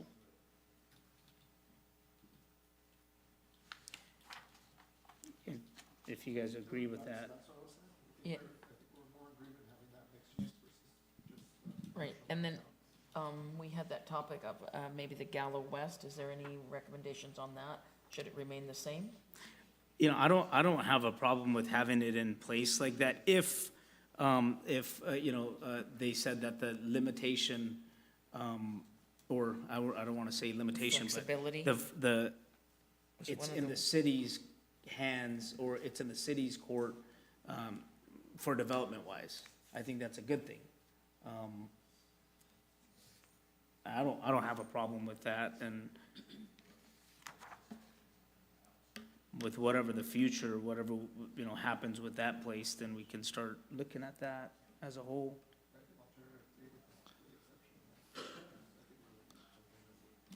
Would you agree with adding additional, like, there as well, with the low density? Yeah, you go Bird, up over Eucalyptus and down Dwight. So it kind of has a balance of both sides.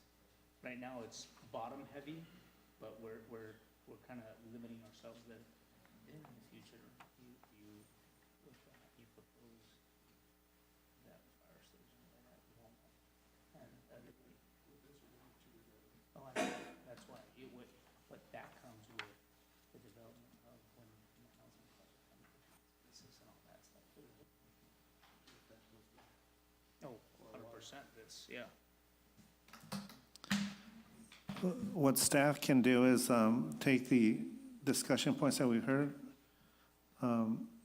We can come back with a revised build-out projection Okay. and present it back to the commissions, like, this is kind of what we heard.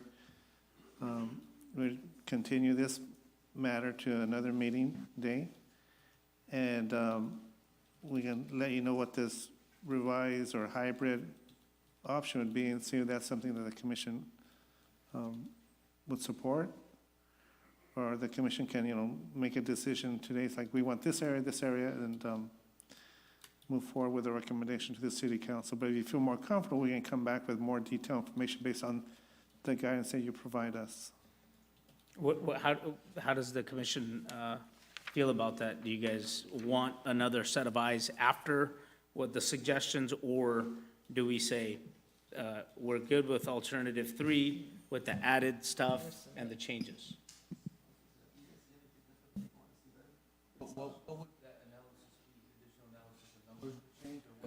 Because your population might increase a little bit, right? And, go ahead. Correct, yeah, so there would be some changes. So the map would look a little different, depending on which properties that were discussed this evening. We would want to show those, apply a proper designation to them. So yeah, we would anticipate changes in the population and in the entire build-out, which is fine. I mean, that's part of this process. We can certainly do that. We use a really great modeling tool that allows us to change that stuff in real time. So it sounds like that might be the best direction, just so we all have a clearer understanding of what these. I say based on the comments from the public, having a map that shows what, some of the information we just received tonight put into the map might help us make that decision a little bit easier, just to say, look, this is what's being proposed based on additional public comments, some of the changes that we want to see for the future, and then I think that would be a great start. And I would also suggest that if Mr. Sahota could send Miguel a map showing his properties, then we could show those properties on the map, so then you can decide whether or not those should be included or excluded. Does that make sense to you as well? Okay. And I think not only Mr. Sahota, but the rest of the public members that are out there, that if we can get whatever the APNs that you have in the maps, if we can get them to So we Miguel. get 'em And then incorporated in. yes, and then we can kind Yeah. of look at it at a different lens as well. Yeah, and I think with all those changes and that I would like to see another map before. I think we're all in agreement, but to see it, we could then put our stamp of approval on it. Michael and Jim, do you have enough guidance to generate an updated map, a revised map? We might have to listen to this meeting a couple times, but yes. Yes. I think it's clear. I very much appreciate the public input and the dialogue in the process. So yes, we certainly have enough in consultation with city staff. We're confident we can go back and. I disagree with Michael. I would just add. As the project manager. I think we have enough information as long as the property owners who have spoken about their properties submit their maps of their property, so we can get those on the map. Because as I think all of you are sensing this is a visual, part of this is visual. And so we need to have, without, we listen to the testimony. Right. We need to have the map. We're planners, we need to have the map. And then to also see that nothing has been forgotten or misinterpreted. Yes. Yeah. Just to confirm, we're including all APNs where the public had appetite for housing, right? All the APN numbers that they talked about, various? If that would be the direction of the commission. Okay. Would you have enough time for the planning commission meeting in March to prepare your revision, or would you need more time than that? Let us open up the calendar. I would appreciate some time to discuss that with staff to see what's going to work best for our schedule. This is not a process that by all means we want to rush. So Right. if we can do it by March and we feel rush it confident either. with the build out, I would love to find the opportunity to do that. Based on that, my thinking, my recommendation would be to, I was gonna say to continue the meeting, but we don't know for sure, so let's just, close the public hearing, and then when we come back, we'll do a new advertisement. At this point, there's no recommendation to the city council other than the recommendation of staff to come back with a revised, Okay. land use alternative based on the guidance that's been provided this evening, and present that to the plan commission at a future date. Probably be in April, May at the latest. I just want to make sure that we do, it was positive discussion, it was a good discussion, so, And again, I the think we're all in community reading agreement. it, like, what did these guys do? Right? We're just pushing it off. So we've had a good constructive conversation today. So, Mr. Sahura, if you want, you had something to add? Yeah, I just wanted to. Can you come up to the podium, please? Mr. Singh said something about all the APNs. I just wanted to clarify what his question was. Yeah, so you had mentioned several APNs across the town, right? Yes. And those were all consistent with residential units? No. No? Sultana, and Liberty, Okay. that area right over. I wish I had a laser pointer or something. Over here Right. should be something that's commercial. Okay. It's got a low water footprint, whatever we build on it, it would be sustainable energy with solar panels, et cetera. But it would have very little impact to the water capacity of the area. So I think in what Jasneel's maybe asking is, whatever additional properties you have that is within the Well, sphere of influence and they're residential, please add those, So I provide just the- specify them out, basically, right? Yes. Yeah, I'll do that, yeah. Okay. Of course. Thank you. All right, it is 8:54. We're going to close the public hearing at this point, and then move on to item number 9, other matters, non-public hearing items, and there's none. Moving on to item number 10. Oh, I have Oh, a sorry. comment for item number 8. number which one? Which one? For the 8, for the Oh, general okay, plan. sorry. You're good. Okay, well, Just a few yeah, minutes. you're good. We'll open it back up at 8:55. Okay. Good evening, everyone. My name is Bao Lia Zhang. I work for a local nonprofit organization called the California Health Collaborative. And I've been here in the city for the past 7 years working on various projects in public health and health promotion. So I brought, I'm fairly new to general planning and providing resources to help cities with their goals, the language incorporating in their goals in the general planning. So I brought 2 copies for general plans in tobacco prevention for cities. And so, We'll make sure that the commissioners get a copy. yes. And so, yeah, please reach out to me. I put my contact information in there.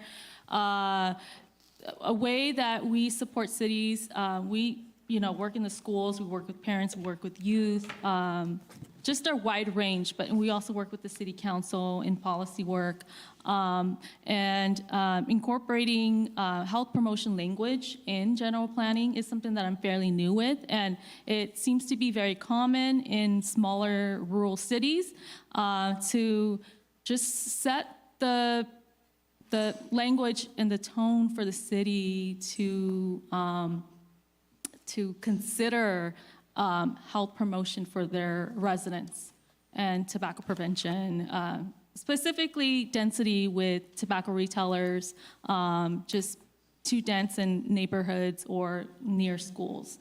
There are different types of languages in there that will go over smoke-free environments, density, like I've mentioned, and other languages.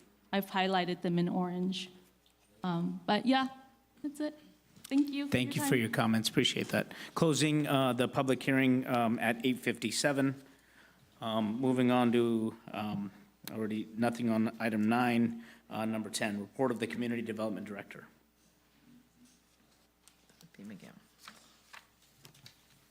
I'm sorry, I was distracted, No, passing you're some okay. things around. So we are on item number 9, you said? Number 10. Okay, forgive me, I was just trying to organize some things. Report of the Community Development Director, let me get to that.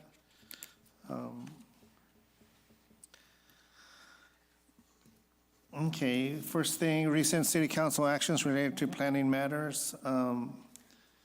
There's 2 city council meetings I was going to report on. One is January 21st, 2025. The city council initiated an amendment to the city's sign regulations regarding freeway-oriented signs to allow off-premises advertising on vacant land.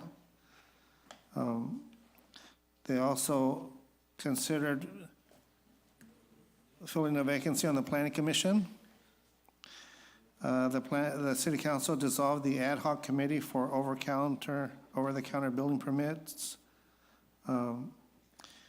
And they reappointed former planning commissioner Robert Wallace to the city council, and Bob is here as a liaison to the planning commission.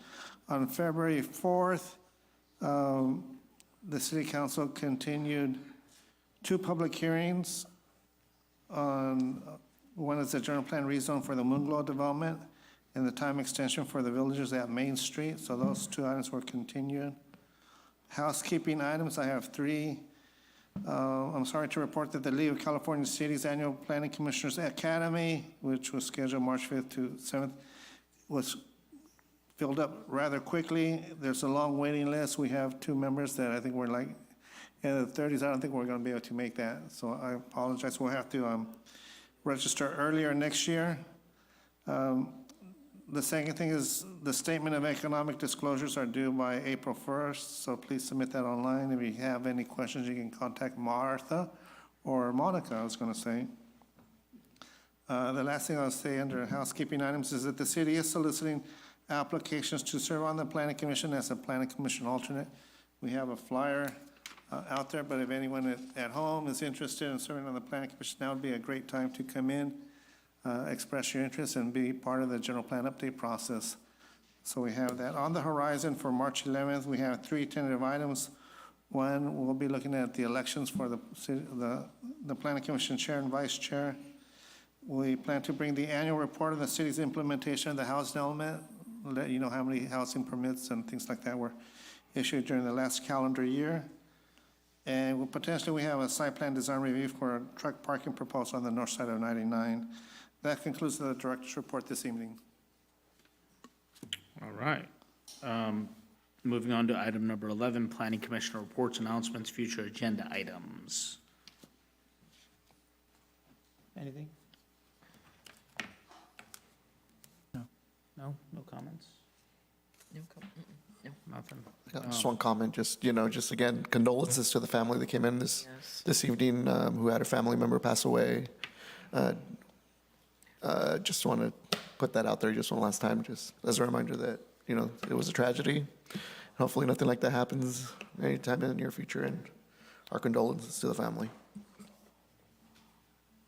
I want to say congratulations, Robert, for your council